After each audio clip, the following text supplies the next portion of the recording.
हाय. आजचा दिवस दुसरा मायक्रोसॉफ्ट पॉवर ऑटोमेटचा आहे. आज जेव्हा मी सकाळी लवकर उठून अभ्यासाला बसलो, त्याला खूप हौशेने बसलेलो.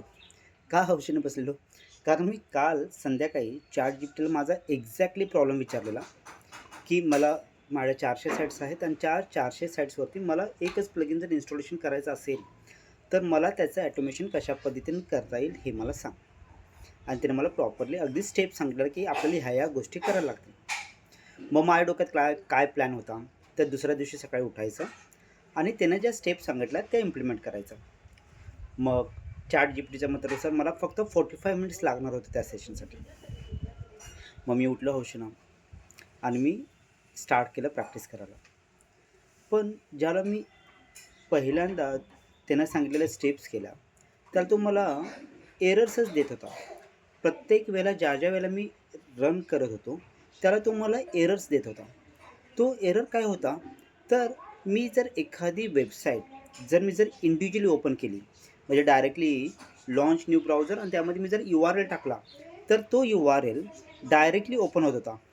पण जर मी तोच URL एक्सेल फाईलमधून स्टोअर करून तोच URL जर फेच केला, तर तो घेतच नव्हता. अर्धा तास ट्राय केला, पाऊण तास ट्राय केला. तो एक्झॅक्टली एरर काय देत होता माहिती आहे काय? Unable to take control of Microsoft Edge, हा त्याचा एरर मेसेज होता. मग थोडा वेळ ट्राय केला, बराच वेळ ट्राय केला, पण तो प्रॉब्लेम काय झाला तो सुटेनाच. मग मी विचार काय केला, मी ज्याला हे चालू केलेलं, त्याला मी ज्याला न्यू फ्लो तयार केला, त्याच्यामध्ये मी एक ऑप्शन चूज केलेला, की एनेबल पॉवर इफेक्ट्स, हा मी एक ऑप्शन एनेबल केलेला. आता हे जे काही सगळे आजचे जे काही प्रॉब्लेम झाले, ते फक्त आणि फक्त तो एक ऑप्शन मी एनेबल केलेला त्यामुळे झाले. म्हणजेच काय, की अनवॉन्टेड ऑप्शन जरी आपण एनेबल केले, तरी ह्या गोष्टी रनआउट होणार नाहीत. म्हणजेच काय, की तिथं ज्याला मी न्यू फ्लो करतोय आणि तिथं तो मला विचारतो, की बाबा मला हे पॉवर इफेक्ट्स एनेबल करायचं आहे का? तो ऑप्शन कधीही एनेबल करायचा नाही. पहिली गोष्ट. ओके. आणखीन एकदा रिमाइंड ठेव, की तो जो काही ऑप्शन आहे, तो कधीही आपल्याला एनेबल ठेवायचा नाही आहे. कारण जर आपण एनेबल ठेवला, तर ज्या काही कमांड्स आहेत ज्या आपल्या, त्या कमांड्स आणि ओरिजिनल लिगसी सिस्टमच्या कमांड्स याच्यामध्ये फरक पडतो सिंटॅक्समध्ये, आणि त्यामुळे ह्या गोष्टी वर्क होत नव्हत्या. हा झाला पहिला प्रॉब्लेम, म्हणजे पहिल्यांदा आपल्याला पॉवर इफेक्ट्स एनेबल करायचं नाही आहे. ओके. दुसरी गोष्ट, मी ज्या वेळेला मला ChatGPTने सांगितली, तुला असं एरर येत असेल, तर ह्या 2 गोष्टी करून बघ. पहिली गोष्ट काय होती, की आपण जे काय प्लगइन टाकलेलं आहे, प्लगइन कशाचं टाकलं आहे, तर मायक्रोसॉफ्ट पॉवर ऑटोमेटचं वेब बेस एजमधलं एक्सटेन्शन जे टाकले, ते अनइन्स्टॉल कर. ओके. मग मी ते अनइन्स्टॉल केलं आणि जर मी पुन्हा इन्स्टॉलेशनला गेलो, त्याला मला त्यामध्ये 2 पद्धतीचे मायक्रोसॉफ्ट पॉवर ऑटोमेशन दिसलेस. एक होतं मायक्रोसॉफ्ट पॉवर ऑटोमेट नॉर्मल आणि दुसरं होतं एज. मग आपल्याकडे काय रिस्पॉन्सिबिलिटी आहे, तर आपल्याला हे दोन्ही जे काही एक्सटेन्शन्स आहेत, रेग्युलर आणि लिगसीवाले, दोन्हीही एक्सटेन्शन्स आपल्याला इन्स्टॉल करायचे आहेत. मग ह्या गोष्टी प्रॉपरली वर्कआउट होतील. म्हणजे पहिली मिस्टेक काय होती, तर आपण इथं पॉवर इफेक्ट्स एनेबल केलेलं, ते कधीही करायचं नाही सोल्युशन. आणि सेकंड काय होतं, की आपल्याला फक्त एकच ब्राउझर एक्सटेन्शन टाकून चालत नाही, तर आपल्याला लेगसी एक्सटेन्शन पण टाकायला लागते. हे आपलं दुसरं सोल्युशन होतं. ओके. आता हे दोन्ही प्रॉब्लेम सॉल्व्ह झाले. बऱ्यापैकी माझा एक्सेलमधून वेबसाईटचा URL फेच करून मला तो दाखवता यायला लागला. ओके.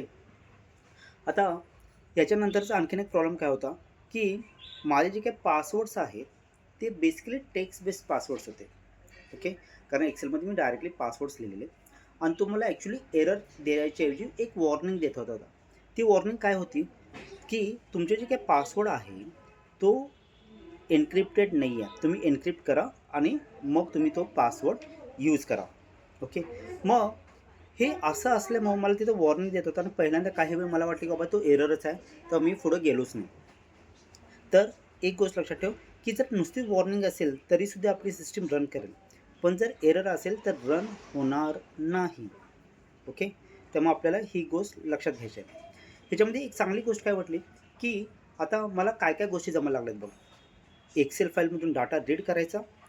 तो रीड झालेला डाटा आपल्याला वाचता येतो. वाचायचा कसा डाटा, की तो आयटम ओके आणि त्याच्या ब्रॅकेटमध्ये सिंगल कोटेशन मार्क्समध्ये आपल्याला जे काही कॉलमचं नाव आहे ते कॉलमचं नाव टाकलं की आपल्याला त्या एक्सेलच्या फाईलमधला करंट रोमधला ती व्हॅल्यू आपल्याला वाचता येते आणि तीच पुढे आपल्याला ॲप्लाय करायची आहे.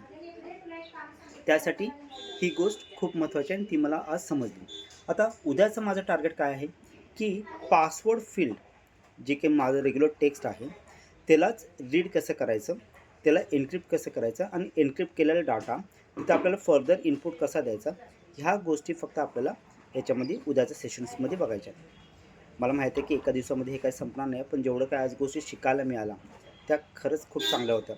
म्हणजे डोक्याला शॉट लावणाऱ्या होत्या आणि शॉट लावला की आपल्याला विचार करायला वेळ मिळते की बाबा कुठं काय मिस्टेक आहे. जर डायरेक्टली जर झाला असतं तर बऱ्याचशा गोष्टी आपल्याकडून मिस झाल्या असतात, नंतर फ्युचरमध्ये आपल्याला प्रॉब्लेम झाला असता. पण ज्या अर्थी आपल्याला ह्या गोष्टींचा प्रॉब्लेम आला आहे आणि त्या प्रॉब्लेम्स आपण छोटे छोटे फिक्स आउट करू, याचा अर्थ ज्याला आपण मोठे प्रोजेक्ट्स करू त्याला हे प्रॉब्लेम्स आपल्याला ऑलरेडी आपण सोडवलेले असल्यामुळं आपल्याला हे प्रॉब्लेम्स येण्याचे चान्सेस आणि जरी आले तरी ते आपण इझिली सोडवू शकू. ह्या लेवलपर्यंत आपण 6 महिन्यामध्ये जाऊ शकतो. त्यामुळं मला आजच्या ह्या सेशनवरून काय समजलं की येत्या 6 महिन्यांमध्ये माझं काम ॲटलिस्ट 80% कमी झालेलं असेल आणि हे सगळं फक्त एका टूलमुळं असेल आणि ते आहे मायक्रोसॉफ्ट पॉवर ॲटोमेट.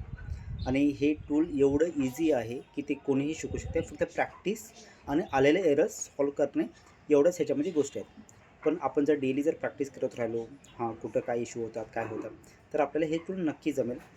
पेशन्स ठेव 6 महिने वर्षभराचं आणि हे डेली कर, जेणेकरून तू स्वतःच तरी प्रॉब्लेम सोडवशीलच, शिवाय इतरांचे देखील प्रॉब्लेम सोडवशील. ओके, ठीक आहे. मग आजचा सेशन तू पूर्ण केला त्याबद्दल थँक्यू व्हेरी मच आणि wish you all the very best. Continue करत राहा असंच एक्सायटेड मोडमध्ये आणि क्युरिओसिटी मोडमध्ये नेहमी काम करत जा.